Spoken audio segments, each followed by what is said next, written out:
Today we're gonna roast the packaging, which means the title, thumbnail, and intro of 6 gaming YouTubers, and whoever has the best thumbnails is gonna win a free consultation with me. Let's get started. We watched his This Is Simpsons Hit and Run in 2024. The first thing that I notice is it's just not that interesting. I know that sounds really basic, but there's nothing here that actually entices me to click. We're not adding any curiosity gap in the thumbnail. There's no curiosity gap created between the thumbnail and the title because this is a normal screenshot from the game. So there's no reason to click. There's really 3 appeals that we want to think about as YouTubers. So there is self-interest. This is going to be educational content. You click it because you want to learn something, because you're interested in this, because it'll benefit you. The second category is news content. Like for instance, the Apple Vision Pros came out and it's like everybody wants to see this because there are a lot of people that have Apple products, a lot of people that love Apple products. But the final one is curiosity. Curiosity is the least powerful one. The first 2 are the easier ones.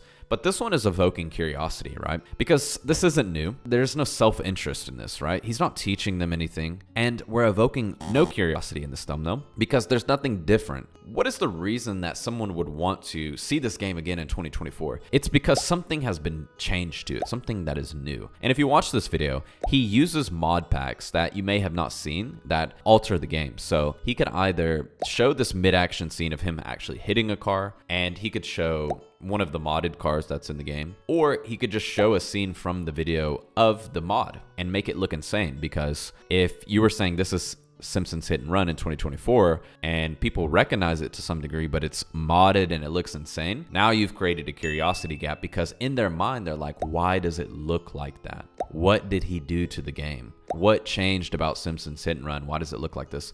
Now you've evoked the question. On Finley's, I gave him this title. He came up with this thumbnail. The thumbnail has some shock value. He's using this technique to kill this person. And when we look it up, this particular idea of trying to kill everyone gets a lot of views in this particular niche. But the thing that we can see trendy, if you will, is all of the bodies stacked up. So if he knew this, he could implement this. But the other thing that we see a lot of, people doing death techniques or killing techniques. And we actually see the one that he used in his quite often if we keep scrolling down. If he can reverse engineer what we're seeing here on Hitman, then he can actually produce one of these videos that gets a lot more views. The advice that I have for him is maybe create another one where there's a big stack of bodies. Another one that could have a lot of potential is showing multiple death techniques. So maybe you do this one on the left and then you do another death technique on the right. You could also do a 3-panel design with it. The Bala team.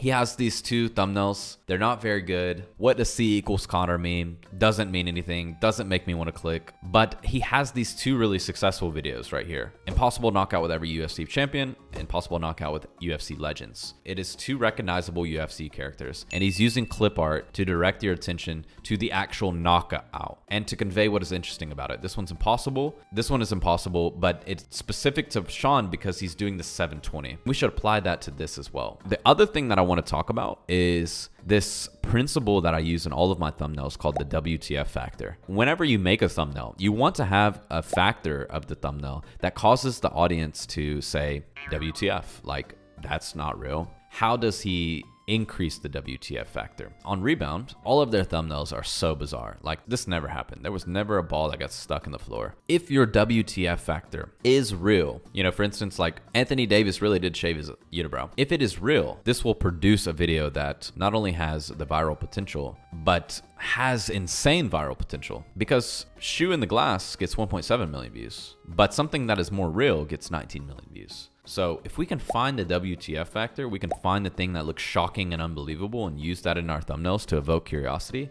then we can get a lot more views.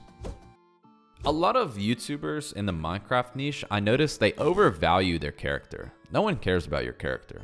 Promise you. I think that this person is trying to say that their inventory has a lot of pufferfish. But how does that translate to this killing 24 YouTubers in Minecraft's Weirdest Kid? If you show the technique that you're actually using to kill the YouTubers, like show the fish or make the entire thumbnail just the inventory. Let's actually just look up his idea. You can see his video. The idea isn't based off anything, right? So that's why it does poorly, because there's no evidence that this idea is in demand. Let's kind of simplify this. Let's call it killing 24 Minecraft YouTubers. So this is probably more realistically what his idea is actually based in. So the weirdest kit part isn't important. It is the killing of people, essentially. So you really want to go back to the root of the problem, which is that your idea is not in demand and it's not of interest to the viewers that you're trying to appeal to. So that's where you should start. I think this was his next video that was supposed to get so much views and it underperformed and didn't even break 1,000. When he was talking to me about this video, he said this thing was popular a long time ago. It got a lot of views for me, but since then, no one plays this particular game mode in Roblox. With all of that knowledge, why would you waste your time making this video? We have significant evidence of them not getting views. And so the main thing with Joshua is that he's got to find a niche where he can appeal to more people. It's kind of based off of Mr. Beast video. I think the issue with the thumbnail is that this doesn't occur to me as a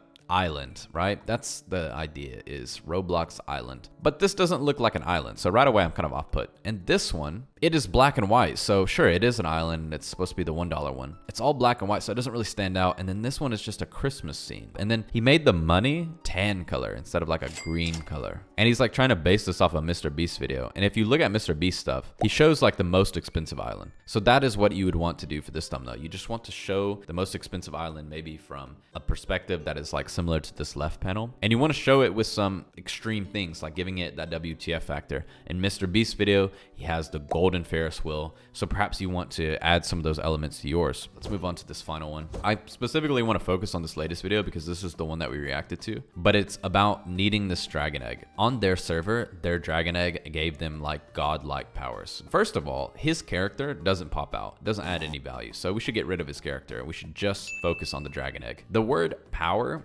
doesn't properly convey what it is that this egg does that is different from other Minecraft eggs, other servers. What you would want to do is show the person with these god mode like abilities and be displaying them. One thing I would encourage Race to do here is literally just like look up Minecraft dragon egg and just like look at what is getting views and see like the kind of thing. So this is like a great example. This is kind of what I was thinking of, like seeing the dragon egg in the center and maybe having that text above it that says God mode, or just seeing the dragon egg in the center and making the dragon egg gold. Like, why is that dragon egg gold? And then say something in the title that gives a little bit more context, like this dragon egg enables God mode, something like this, so on and so forth. You could also utilize these two panel structures where he has the egg in this side and then there's an arrow, and then on the other side he's got God mode and he's doing all the crazy abilities. Another thing that's working against Race here is there's no contrast. The thing that has the most contrast is the word. The dragon egg doesn't have any contrast. It's this black purple color and the background is a black purple color and his character is a black character.